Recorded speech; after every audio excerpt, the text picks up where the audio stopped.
गेल्या 2 पार्टमध्ये आपण पाहिलेलं आहे की जी काही इकोसिस्टम्स आहेत, इकोसिस्टमचे वेगवेगळे कंपोनेंट्स आपण या ठिकाणी डिस्कस केले. At the same time we discuss the some interactions with the ecosystems. Is it really it's a simple ecosystem exist? एवढी सिंपल इकोसिस्टम एक्झिस्ट असते का? जसं की आपण म्हटलो की आपल्या गार्डनमध्ये एखादं झाड आहे, त्यापासून ऑक्सिजन लिबरेट होतो आणि तिथले जे काही ॲनिमल्स आहेत, तिथले जे काही स्मॉल ॲनिमल्स असतील, स्मॉल मायक्रोज असतील, त्यांना तो ऑक्सिजन मिळतो आणि त्यापासून त्यांचे इंटरॅक्शन्स होतं, त्यांची इंटर रिलेशनशिप तयार होते. Is it a very simple? No. answer is simply no. It's a very complex system is there. Ecosystem म्हटल्यानंतर त्या ठिकाणी खूप कॉम्प्लेक्सिटी असते. जर आपण एखादा मोठा एरिया जर कंपेअर केला, फॉर एक्झाम्पल आपल्या शेताची जर इकोसिस्टम आपण डिस्कस केली, आपल्या शेतामध्ये आपण पाहतो there are the number of the producers are there, number of the plants are there. त्या नंबर ऑफ प्लांट्स त्या ठिकाणी आहेत आणि मग त्या नंबर ऑफ प्लांट्स असताना मग त्यांचं इंटरॅक्शन त्या ठिकाणी कशा पद्धतीने असतं, how they interact to each other. For example, there are the main crop and other are the grasses are there. Then what is the interaction in between them? For the survival there is a huge competition. त्या ठिकाणी huge competitions वगैरे असते. त्याच पद्धतीने there are the number of the animals are there. त्या ठिकाणी sparrow असतील किंवा छोटे छोटे ॲड्स असतील. मग यांची पण त्या ठिकाणी काय असते, इंटरॅक्शन्स असतं, इंटर रिलेशनशिप असते. काही ॲनिमल्सची इंटर रिलेशनशिप्स प्लांट्स बरोबर असते, पॉलिनेशनसाठी ती युजफुल असतात. काही इंटरॅक्शन्स जे आहेत, जे काही छोटे छोटे ॲनिमल्स असतील, ॲड्स असतील, फ्लाईज असतील, यांची सुद्धा पॉलिनेशन बरोबर इंटरॅक्शन असतं. म्हणजे या पद्धतीने ही जी सिस्टीम आहे, ही सिस्टीम काय असते, खूप कॉम्प्लिकेटेड सिस्टीम असते. आणि कॉम्प्लिकेटेड सिस्टीम नंतर आपण आजचा जो पुढचा जो टॉपिक या ठिकाणी डिस्कस करणार आहोत, it's a land biomes. What are the land biomes? It's simply land biomes which exist only on land are called land biomes. कुठे एक्झिस्ट असतात? Only on land. लँडवर ते एक्झिस्ट असतील तर त्यांना आपण म्हणतो land biomes. Due to unequal distribution of abiotic and biotic factors, different types of ecosystems exist. आपण अबायोटिक आणि बायोटिक फॅक्टर डिस्कस केलेले आहेत. तर ते जर त्यांची जर कशा पद्धतीने आहेत, if it's a distribution is the unequal distribution असेल, म्हणजे एखाद्या ठिकाणी अबायोटिक फॅक्टर मध्ये आपण म्हणू की वॉटरचं पर्सेंटेज जास्त असेल, कमी असेल, खूप कमी असेल, तर या बेसिसवरती त्या ठिकाणी काय होतात, त्या ecosystems, different types of the ecosystem त्या ठिकाणी फॉर्मेशन होतं.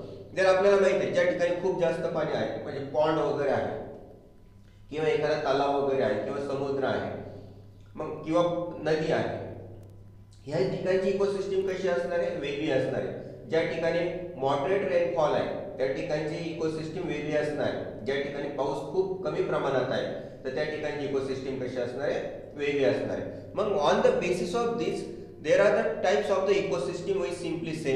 For example, first one we say grassland ecosystem, second ecosystem evergreen forest, third one ecosystem aquatic ecosystem. Once again aquatic ecosystem also divided into the various parts, various types. It's a freshwater ecosystem and marine ecosystem. अशा वेगवेगळ्या ecosystems आपल्याला ठिकाणी पाहायला मिळतात.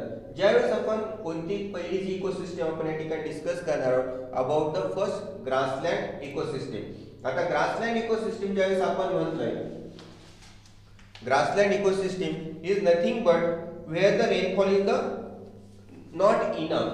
ज्या ठिकाणी rainfall कसा आहे, इनफ नाहीये, रेनफॉल इनफ नाही म्हणजेच काय, पाऊस त्या ठिकाणी कमी प्रमाणात आहे. And it's because of this. आता या ठिकाणी रेनफॉल कमी असेल तर we simply no there is the not development of the big trees. ज्या बिग ट्रीज आहेत त्या बिग ट्रीची या ठिकाणी काय होणार नाही, जास्त प्रमाणामध्ये डेव्हलपमेंट होणार नाही. And because of this there are the grasses found. त्या ठिकाणी काय होतं, ग्रासेस त्या ठिकाणी आपल्याला फाउंड होतात की ज्या ग्रासेसचं लाईफ कसं असतं, सीझनल आहे. काही 3-4 महिन्यांपर्यंत त्या ठिकाणी त्या ग्रासेसचं लाईफ आपण पाहू शकतो किंवा त्या ठिकाणी त्या ग्रासेसचं लाईफ आपल्याला त्या ठिकाणी ऑब्झर्व होतं. म्हणजे या ठिकाणी ते काय होतं, नंबर ऑफ ग्रासेस त्या ठिकाणी ग्रोथ होतात. And if the grasses are the growth, मग ते what are the things are longer summer and limited rainfall, dwarf plants in this area. मग आता या ठिकाणी समर कसं आहे, लॉंगर आहे, जास्त प्रमाणात जास्त दिवस त्या ठिकाणी समर आहे, मग असं समर त्या ठिकाणी असेल तर त्या ठिकाणी कोणते प्लांट्स ऑब्झर्व होतील? डॉर्फ प्लांट, जे छोटे छोटे जे प्लांट्स असतात, जे काटेरी वनस्पती असतात, अशा काटेरी वनस्पती दे आर ऑब्झर्व देअर.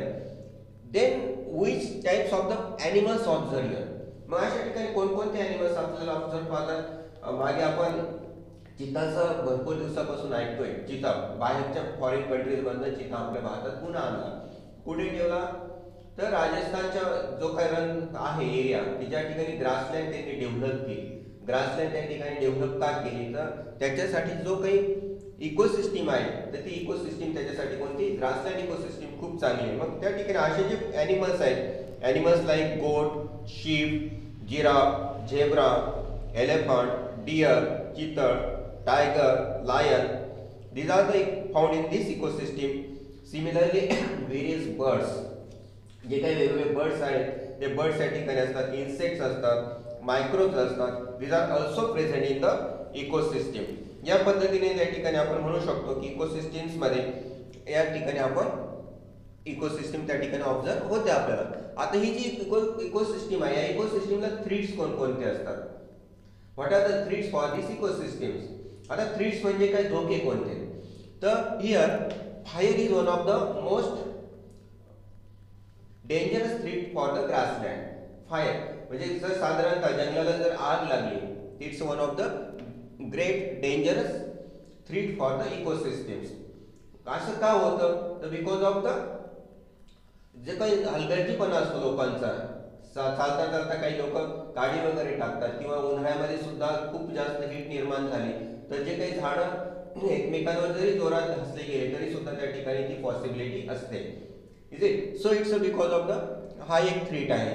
त्यानंतर आता असा थ्रीट असेल त्या ठिकाणी आग वगैरे लागली तर काय होणार आहे? तिथले जे प्राणी वगैरे आहेत ते त्या ठिकाणी डेथ होतो. So it's one of the thing. Then we go for the evergreen forest. आता एव्हरग्रीन फॉरेस्ट म्हटल्यानंतर it's rainfall is the very high. त्या ठिकाणचा रेनफॉल कसा असतो? खूप जास्त प्रमाणात त्या ठिकाणी रेनफॉल असतो, आणि रेनफॉल जास्त असेल आपल्याला माहिती आहे त्या ठिकाणी काय होणार आहे? मोठमोठे जे प्लांट्स आहेत ते प्लांट्स या ठिकाणी खूप प्रमाणात जास्त वाढत असतात. It's a variety of the plants, variety of the animals observed here. Huge trees, small trees, lianas, climbers are observed here in the evergreen forest. Then number of the animals are observed. खूप वेगळ्या पद्धतीचे त्या ठिकाणी animals वगैरे आपल्याला दिसतात. For example Amazon forest.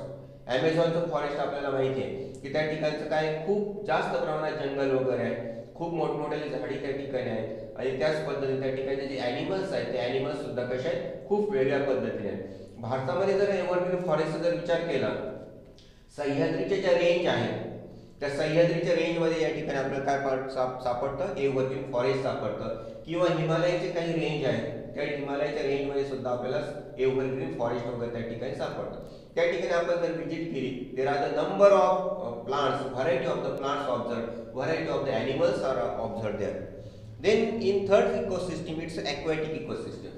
Aquatic ecosystem मध्ये आपल्याला माहिती होईल simply know that the it's a 71% of the earth's surface is covered by the water and only 29% of the land has on it. Therefore study of the aquatic biomes it's a very important. त्याच्यामुळे आपल्याला या ठिकाणी माहिती की aquatic ecosystem म्हटलं की त्या ठिकाणी साधारणतः 71% वॉटर आहे आणि 29% काय फक्त अर्थ वरती लँड या ठिकाणी आहे. तर त्यामुळे it's one of the important thing to observe for the study the aquatic ecosystem. त्यामुळे ॲक्वॅटिक इकोसिस्टमचा स्टडी करणे आपल्याला खूप इम्पॉर्टंट आहे. Then it's became on the once again which area there, कोणत्या एरियामध्ये ते ॲक्वॅटिक सिस्टीम आहे. तर त्यावरती it's types of the aquatic system we simply observe, say called as the fresh water ecosystem, and secondly we call as the marine ecosystem. When we say fresh water ecosystem, आता fresh water ecosystem मध्ये कोणकोणते आहेत? या ठिकाणी Pond's असतील, लेक्स असेल, river असेल, these observed in the fresh water ecosystem. Fresh water म्हणजे की जे पिण्यायोग्य आहे, म्हणजे सारं मरीन मध्ये म्हणतो आपण समुद्राचं पाणी कसं असतं? खारट असतं, सॉल्टी असतं. हे सॉल्टी पाण्याची जी इकोसिस्टम आहे ती या ठिकाणी आपण न म्हणता फ्रेश वॉटर इकोसिस्टम म्हणतो, की जी पॉन्ड्स आहेत, लेक्स आहेत किंवा रिव्हर्स वगैरे या ठिकाणी ऑब्झर्व होते. Then once again it's a transition of the energy from the water currents and the river, या ठिकाणी जे काही डिकम्पोजर्स वगैरे असतील, हे डिकम्पोजर्स कुठे असणार आहे? At the bottom.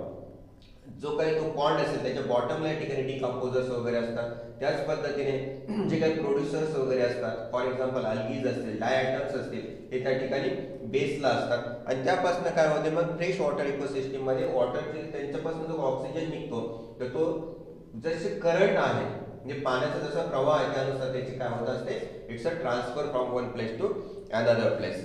So it's a things. आता ॲक्वॅटिक प्लांट्स वगैरे खूप आहेत. ॲक्वॅटिक प्लांट्समध्ये फॉर एक्झाम्पल युलोथ्रिक्स असेल, हायड्रिला असेल, अझोला असेल, नायट्रिला असेल, these are the aquatic plants. Then what are the primary consumers? Aquatic insects, for example snails, annelids, these are the aquatic insects are there. Secondary consumers are the small fishes, frogs are there. Tertiary consumers are the large fishes. Then herons, crocodiles are the tertiary fishes, and decomposers are the number of the bacteria and the fungi. Then we move for the marine ecosystem. Marine ecosystem, it's a very big one or the very much larger one.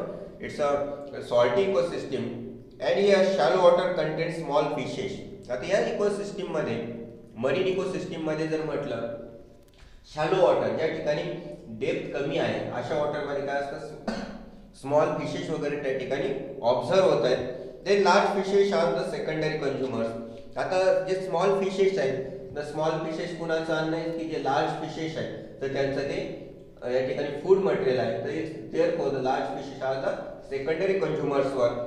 Then ocean has a large amount of the nutrients. Ocean मध्ये आपल्याला माहिती की large amount of nutrients त्या ठिकाणी सापडतात. Why? Because of the it's one of the very large ecosystem. खूप मोठ्या प्रमाणात लार्ज इकोसिस्टम्स आहेत, तर त्या पद्धतीने त्या ठिकाणी it's a large nutrients are observed. The bottoms of the oceans are has a more number of the decomposers. ओशनच्या जे काही बॉटम आहे तर त्या ठिकाणी नंबर ऑफ डिकम्पोजर्स त्या ठिकाणी आहेत. It's a very very huge number of the decomposers are observe here. Dead bodies of the plants and animals waste materials are decompose by the bacteria. त्या ठिकाणचे जे काही बॅक्टेरिया असतील, जे काही डिकम्पोजर्स असतील, त्यांच्या मदतीने या ठिकाणी काय होतं, त्या सिस्टीममध्ये जे काही डेड ॲनिमल्स असतील किंवा वेगवेगळे जे प्लांट्स असतील. आता आपल्या समुद्राचा जर बॉटम आपण पाहिला तर त्या ठिकाणी आपण पाहतो की मोठमोठ्याले फिशेस आहेत. त्याच पद्धतीने मोठमोठ्याले जे काही प्लांट्स वगैरे, जे काही ॲक्वॅटिक अल्गीज वगैरे आपण म्हणतो ते त्या ठिकाणी ऑब्झर्व होत आहे. So these are the in relation with the simply called as the land biomes and aquatic biomes.